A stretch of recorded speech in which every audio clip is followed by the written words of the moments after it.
Hey, what's up? This is Steve Cardenas, aka Rocky the Red Power Ranger, And Jeff Barrazzo, Trent Fernandez Mercer from Battle Thunder. and you are watching Team Venom Media.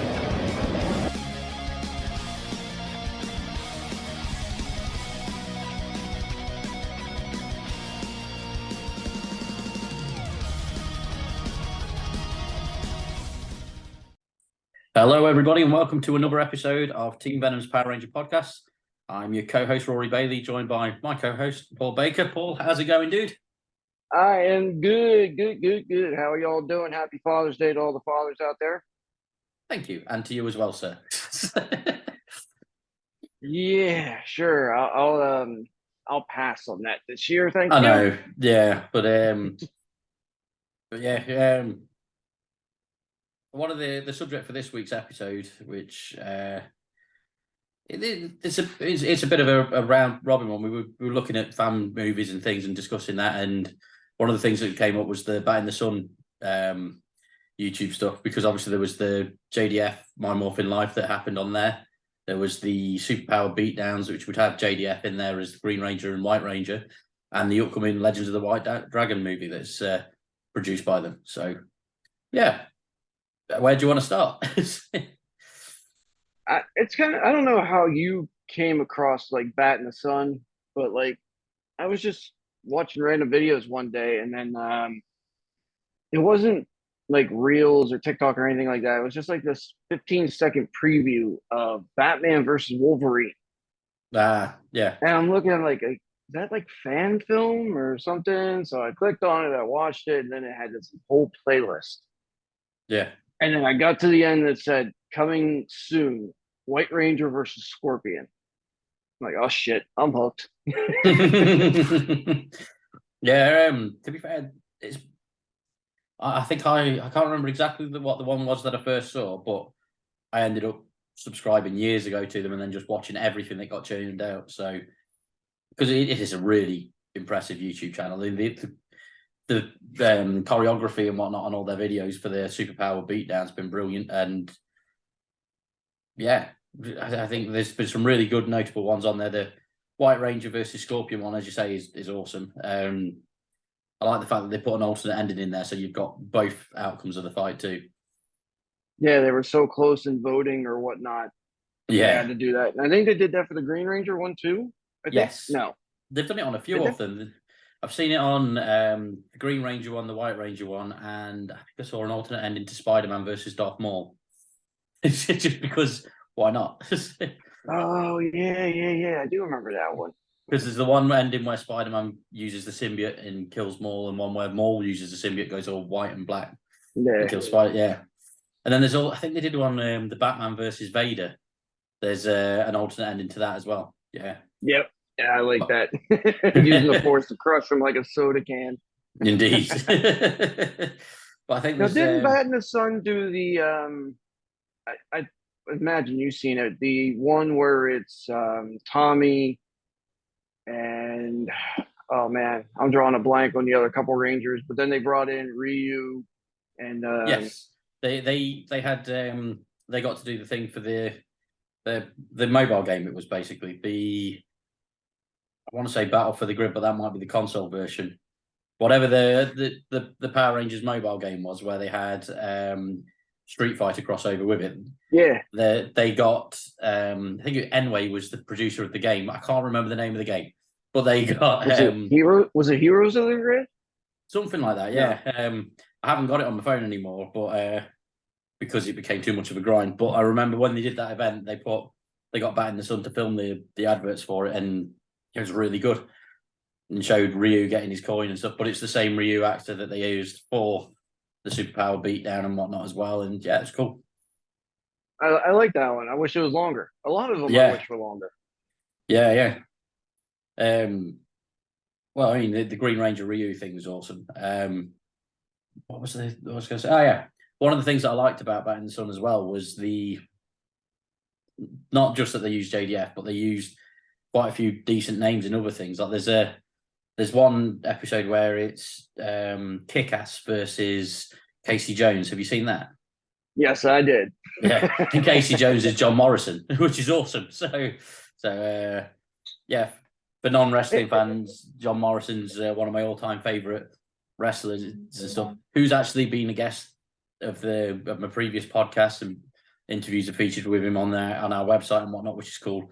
So we've accidentally interviewed one of the people from Batinthesун's videos by default. So yeah, but it kind of makes you wonder, like, how they all started. You know, yeah, I wouldn't mind trying to get a hold of them. See if maybe they pop on. You never know. yeah, that'd be cool. I mean, there are like quite a few decent fan productions out there, especially in the world of Power Rangers. There's the people that have done Bloodlines for the Grid, but I can't remember the name of their production company. But that's what Chris Kamen Lee, who plays Andros in Space, he's been doing that show with Neil Patrick, who played the Red Psycho Ranger in there as well. David They're Jost supposed to appeared in release one. another episode soon, aren't they? They are, yeah. And I do distinctly remember Chris telling us that he was going to jump back on for a podcast when they were ready to release it. So let's remind him of that soon. And if you're watching, Chris, we haven't forgotten. Please come back. Yeah, we don't mind having murderers on the show. It's okay. Yeah. You'll get no hate from us here about the Z Wave. No, not at all. I do like how on the Once and Always they tied in the Z Wave and all that. So that was kind of cool. Yeah. See, we've been talking about Batinthesun, but we haven't actually had the thing of chatting about Once and Always. We may as well just do both for this week's. Hey, why not? They kind of tie in if you think about it. Well, yeah, because I mean, the main reason that JDF wasn't a part of Once and Always was that he's filming Legend of the White Dragon with Batinthesun, which is getting the theatrical release. He's in September this year, so not long to go before that comes out. And yeah, but isn't it a limited theater release? Yeah, it'll be a limited one. And I'll being in the UK, I won't be able to see it until we get streaming services. But still looking forward to seeing it. And I've seen that there's a toy company that's doing the two main characters. So you get Jason David Frank's character, and then Aaron Schenker's character, Aaron being the guy who runs Batinthesun and also portrays like various characters on Superpower Beatdown. I think I've seen him as the Joker a few times. Oh, he's badass as a Joker, man. He makes a very, very good Joker. I think I've seen him as Nightwing as well, if memory serves. Was he Nightwing? I think so, unless I remember. But yeah, he's played so many different characters. It's very charismatic dude right there. Very charismatic. So it's pretty cool that they're doing the figures, and they look like they're going to be the same scale as Lightning figures and the same sort of build as well, just to for anyone that like ourselves that collect that sort of stuff. So you can get Legends of the White Dragon figures that will just sit on your shelf with the rest of your JDF ones and whatnot, which is awesome. So yeah, I know there's going to be a lot of people pissed off in the the collector groups because you got the guys making the customs. Oh, the customs, yeah. There's loads of those out there. Yeah, they're doing a fantastic job on them, but now they're making official ones. They're not through Hasbro. Yeah, they are. Oh man, I can't remember the name, but I've seen it. Yeah, I've seen them, but I hope they do better quality control than Lightning Collection. But that's a different subject for a different show. Indeed. But yeah, speaking of customs, I'm actually trading out something of mine for 2 customs, so I'm looking forward to that. Oh, okay. Well, you mean you may as well plug it on the podcast in case anyone's watching and wants to trade. Yeah, well, my little Lightning Collection White Ranger helmet up there. Nice. There it goes. It's going bye-byes. Okay. I've been talking with a guy. He made large-scale 3D printed. They're not show accurate, but they're more like aggressive Tiger Zord Warrior mode and Dragon Zord. Oh, okay. I think the Dragon Zord's like 12-inch and the Tiger Zord is like 14 or something. Wow. Fully articulated, pretty badass. I felt bad. I've been trying to get to the post office, but haven't had time. But yeah. Next time we have a show, which you're going to your wedding soon. Yeah. Thank you. So when we get the ball back up and running, and then they'll be up there. Cool. But yeah, looking forward to that. Doing a lot of customs. A lot of talented people out there, man. Yeah. Well, I've just got the information up. Obviously, people won't be able to see it on there, other than there's a very brief picture there, and it is Valorverse that are doing it. Then they're shipping it as a 2-pack, which is going to be available to pre-order from later this summer. But multiple hands, replacement gauntlets, and civilian heads for both. So that's pretty awesome. Oh, nice. I wonder if they're going to be interchangeable with Lightning Collection as far as like the civilian head. I really hope so, because I mean, then you've got if you've got them all in a row, you've got all the different ways that you could sort of line those up. So, I mean, speaking of Lightning Collection, have you had the Red Turbo Ranger yet? No. No, I fair have enough. not. I actually took a pretty big pause on collecting for a while. Yeah. The last things I got was oh crap, what was the last? Oh, I got some on Etsy. There was a seller on there with Ninjetti power coins. Oh, nice. With, they're resin, they're not metal. I'll grab it here. Let's grab this one here. Oh, nice. Yeah, that's very They're nice. legacy morpher scale, but they don't go in. They're solid back, but fantastic job. But other than that, I have not bought a single thing. Yeah. I mean, over in the UK, it's been really difficult to find any decent new figures. The only things that I've seen in shops are like the Blue Centurion and that sort of stuff. That's just started to appear over here in collectors' shops, and like, not fussed. So, so this year, I just got a little creeped out. Sorry, I just got creeped out. Oh, okay. What's up? So my iPad is stationary. Yeah. Hands-free. And this is following me. Yeah, it's tracking you. Yeah, it's tracking your movement. When the hell did that happen? God knows. Nice new feature from Apple. Apparently, geez. Yeah. Damn. But yeah, so we got Legend of the White Dragon coming out in September, right? Yeah. How long ago was the trailer for that release? That was like a year and a half, almost 2 years ago, wasn't it? There was a fair few, because when it started off in the Kickstarter phase, the cast was different. And there's 2 different trailers out there. There's two ones with Jason, David, and Frank looking totally different in them because of when they'd filmed certain bits and whatnot. I don't know, at one point there was, when they first announced the cast, when they first did the Kickstarter, Leo Rush was part of it at that point. You know, the Bobby Lashley's former manager from WWE. so because that was his main stage persona, wasn't it? That was as far as they got him on the main roster. But Yep. But yeah, so he was part of it, but I know he's not been a part of it at all now. But a few years ago, he was part of the casting and on the clips and stuff. But for some reason or other, he had to pull out of the project. So yeah, you can't say it was from lack of funding, because that thing like blew up. Yeah. So I am looking forward to seeing how it turns out. But it was as we were saying, about a year ago was when they were filming the current version of it, because obviously with JDF passing last year and it being filmed and it being finished and such, it's been filmed for a while. So yeah, they had it totally filmed. Everything was in the can, and then JDF passed away, if I remember right. Yeah. So it's just it's like a shame he doesn't get to see his baby, man. Like this was It's a shame. And now you got collectors out there who, you know, prices were here, now they're here. Yeah. Come on, guys. Really? Yeah. There's an awful lot of scalping, yeah. But yeah, so I mean, we'll talk about the other thing. I think we've covered about as much as we can about Legends of the White Dragon and Batinthesun such to an extent. But one of the things, like we mentioned earlier, was Once and Always. And we were planning on doing an over the top analysis and such with the pair of us and Juliet, but due to scheduling and stuff, we never actually got around to it because we had 2 interviews instead, which was pretty cool. And we talked to them about it. Hey, how awesome is that? A 3-time guest, man. 3 times. Yeah, it was awesome. You hear that, Zordon? You hear that, Mark? You hear all that, Christopher? Come back. Come back, guys.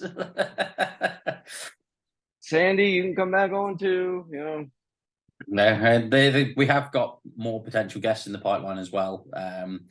And they're also welcome to come on for multiple times. But I'm not saying once who, they just come because on, nothing's been officially confirmed. once they come so. on, they like us, but they're just trying to get them on there. It's just like the little. Yeah, this is it. But yeah, I mean, Once and Always I thought was really, really special. And such, I loved how they did it. I loved everything about it. I haven't really got any complaints about it other than the CGI of the Megazord, but that's purely because I liked the old stuff. I've never liked the CGI Zord sequences through the show. Once they stopped doing the practical stuff from the Sentai footage, I've never been a fan of it. But that's just that. And it's totally probably the agree. best it's looked in the CG, to be fair. I mean, that's probably the best CGI Megazord sequence we've had. But I still... I'm going to have to disagree on that, man. It looked totally under-rendered. Oh, I think most of them do in most shows, in most seasons. That's... Yeah. But I enjoyed it for what it was.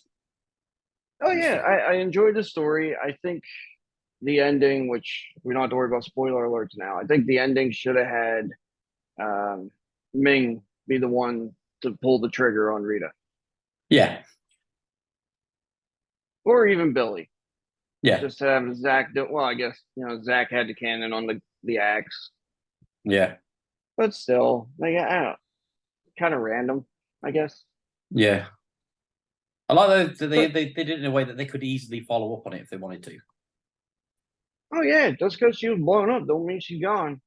Not just that, now you got Billy Zed trying to coming summon up people. Yeah, we got Billy doing that. You got Zed and Cosmic Fury. Yeah. Which starts up soon, I believe. Yeah. I'm hoping that they're going to have done like a sneaky crossover without telling anybody about that. Because with Zed being there, it makes sense to. If there's just one random I don't episode. think they'd sneak it in. I think something like that they would advertise the shit out of. Yeah. To bring in more ratings. I don't think maybe they could pull like a teaser at the end of the season. Yeah.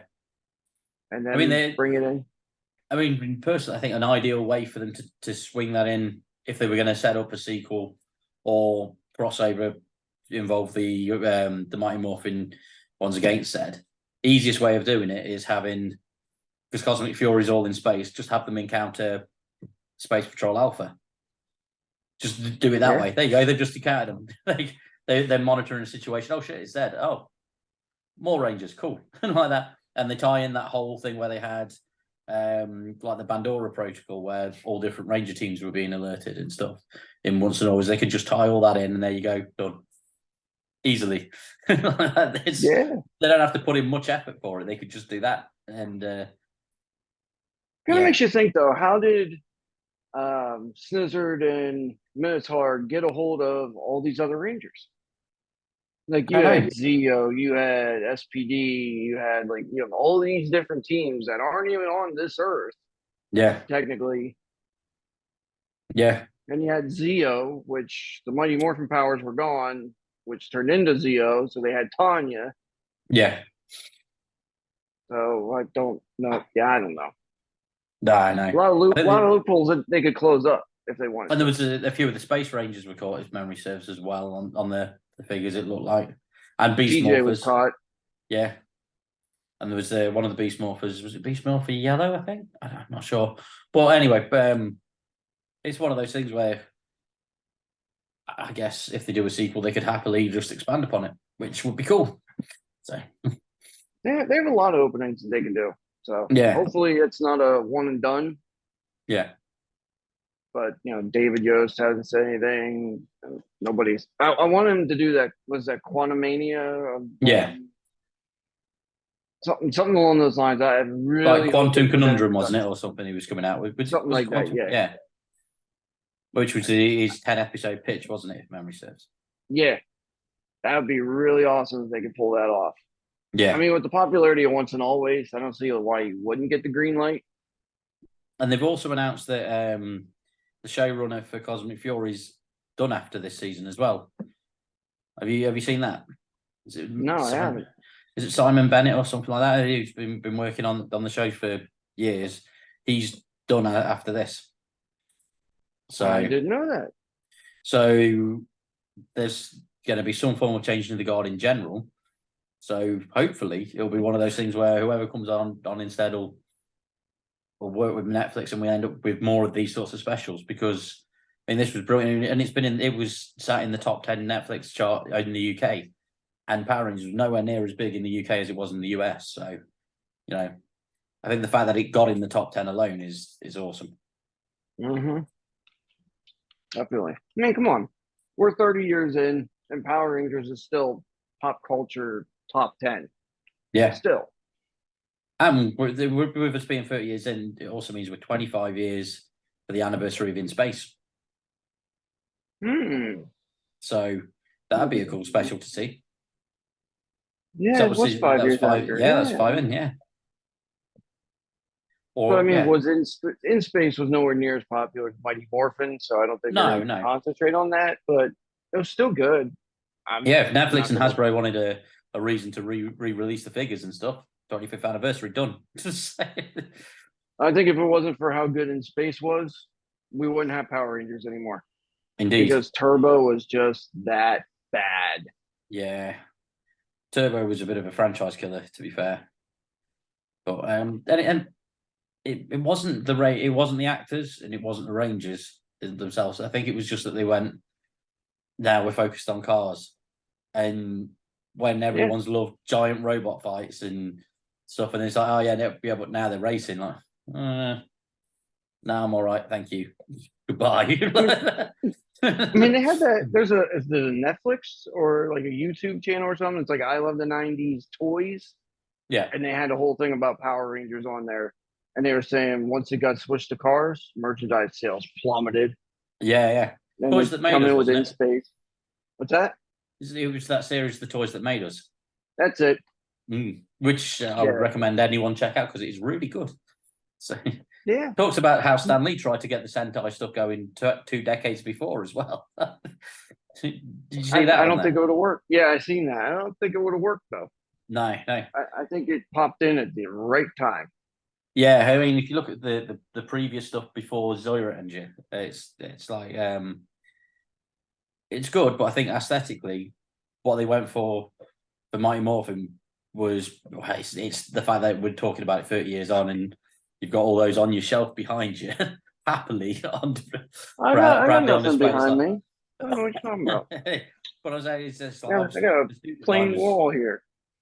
The suit design was perfect to kickstart the franchise, and later seasons have suffered from not being as good aesthetically. And the fact that they keep going back to the well for that because they have to. But it's I mean, like they did that movie in 2017, which was all right, but the biggest complaint was, it doesn't look anywhere near as good as the originals. Which, I don't think it was so much. Think it was the rapper per se on the movie. The storyline sucked. It did. Yeah. I mean, like, you got the premise of the whole Power Ranger thing is, okay, you got kids that are doing their best to make the world a better place. It's a good, wholesome message. Then you got a bunch of criminal degenerates. Yeah. Who stumbled upon the power. Yeah. Instead of being selected because, They tried to pawn that off. Yeah. The coins chose them. Nah, come on, man. Nah. Yeah. One thing that I quite liked in Once and Always, just circling back to that because I meant to mention it earlier and I forgot. When we spoke prior to recording and things like that, when we spoke about Easter eggs and stuff, did you notice when they have Min leave the command center, there's all random vehicles there and they're all different Rangers vehicles from different crossovers? No, I didn't notice that. Because she comes out and she makes a comment about 3 different vehicles and then gets into the rad book sort of thing. But it's it's Tommy's Jeep from the Dimensions in Danger, Jason's motorbike from the Forever Red, and then I can't remember what the other one is, but it's that sort of thing that they've done on there. And it's like, and all their own reserved parking spaces and stuff. Be like, it's nice. Nice I'm gonna have to go back and look at that. Yeah. Yeah, I quite like that they did that sort of thing. And then They could have at least had the original Rad Bug sitting there, like Rust Bucket or something. yeah, it was just like dried up somewhere. Yeah. Oh, sorry. But yeah, what did you think to the what did you think to the action sequences in there? I thought everything was spot on. Yeah, yeah. The whole juice bar kind of, I don't know, maybe they put it in the dryer and it shrunk quite a bit or whatnot, but like Yeah. I thought that was a little too tight. It wasn't open enough, but everything else, spot on, man. I Yeah, really yeah. enjoyed it. Yeah. My only my complaint with Power Rangers in general is that all villains now seem too clunky. Yeah. Yeah, you know what I mean? Like, I mean, we said it about Lord Zed when he appeared in Dino Fury the other year. He'd like put on, or the character just gained a hell of a lot of mass, and all the characters seem to have had that. All the villains seem to have that in here. Like Robo Rita was huge, but obviously robot, so it's acceptable, I guess. But then Snizzard and the Minotaur, I thought they were like just a bit too bulky. I know they were already bulky characters, but yeah, it must be down to the suits that they've got and the practical effects department. I don't know, but Everything's too robot oriented now. yeah, Instead of having, like Zed creating stuff out of fish and stuff yeah, like that. Now it's all robot. yeah. These Sporax or spores or whatever they're called. I don't even understand that whole concept. No, I'm not sure, but yeah. What do you reckon to some of the complaints that we've been seeing online for like one of the ones was plot holes where someone was saying about Tommy being the Green Ranger again and them having the Megazord again, and then I mean personally didn't have any issue with any of that. And I didn't really think that any of it was plot holes. The only thing that came to my mind was how they get their original Ranger powers back. Yeah, That was pretty much it. I mean, if you can get your Ranger powers back, you can build the Zords again. exactly. Yeah, so that's why the Zords weren't an issue. Yeah, And but they said they spent so many years having the Saber-tooth Tiger work without a Yellow Ranger. yeah. But I mean, what I think other plot holes were there? But the other thing is in previous crossovers we've had different members of the team, different season members. But like we've had Steve Cardenas as Rocky as the Red Ranger in Dimensions in Danger. We had Austin St. John as Jason again a couple of times, once for Forever Red and once for Beast Morphers and such. So I quite liked how they did that with Rocky's on standby for if Jason's unavailable, so and giving them the extra coins and saying that sort of stuff. I like that they've sort of addressed that to a degree, and then we know that from that Dimensions in Danger, they had Tommy state that he's got a Master Morpher and things. So they've got bits that they can play off, and they've obviously had to reconnect to the grid at some point in previous years. So I don't really think they needed to explain it as such because previous crossovers had already given them the way out by default. You know what I mean? They'd just given them a little bit of a golden ticket of like, don't worry about it. We've covered this. Well, you've not really covered it. Yeah, but it's fine. It's accepted now. It's been 25 years since we first did this and brought Jason back then. So, yeah. I'm surprised they I mean, I guess I can kind of understand it with the whole criminal thing going on, but you notice like they dubbed in Tommy, they dubbed in Kim, but they didn't dub in Austin St. John. You just got the odd IR sort of sound every now and again. That was about it. But, I think he had. Did he say? It didn't sound right. A couple words. Well, he did when they morphed. When Zach and Min were going up there. Yeah, it didn't even have Austin St. John saying Tyrannosaurus. No, but you could tell that it was Jason David Frank's Dragonzord that they threw in there. Yeah. Oh yeah, definitely. It was nice seeing Catherine when she morphed saying pterodactyl. That was pretty cool. Yeah, so that's the first time she's done it, hasn't it? Which is awesome on screen. So yeah.